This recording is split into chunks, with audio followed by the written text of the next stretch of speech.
since we're all getting rich next month, borrowed against XRP making payments seems like the payments would be too high to justify borrowing, 12 to 15%. So just sell, or where do you get better returns? Explain more.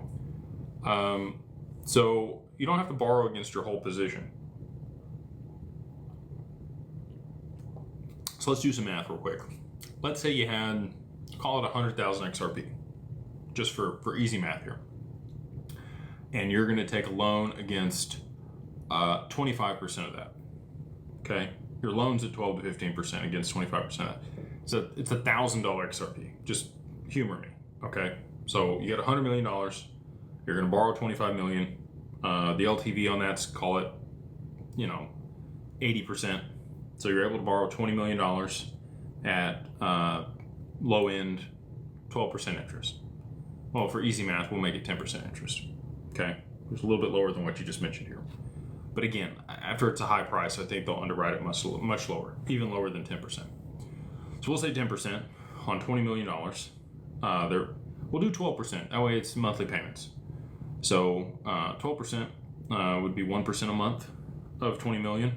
Would be $20,000, $200,000 a month. The rest of your XRP, the $75 million worth of XRP that you would have, could be put to work at, call it 4%. Very conservative, low returns.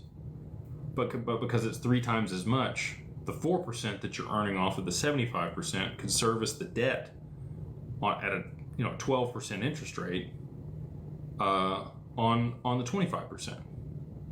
And that's how you would structure that, right? Like, you're not going to borrow against the whole thing. You're going to borrow against a portion of it and take the other portion of it and put it to work somewhere where conservatively it makes enough money to be able to offset those interest payments for you. Then you have your cake and eat it too. You borrow the $20 million, don't have to pay it back. The other XRP is being put to work to pay the loan back for you. You get to the end of the note, because it's an interest-only simple note, and you just roll it on the same collateral.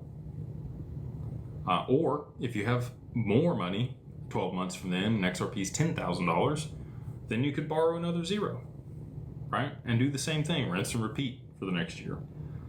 Again, not advocating that anybody does this, okay? I'm just laying out some numbers and ways that you could structure it in order to be able to service the debt and still be able to borrow against it.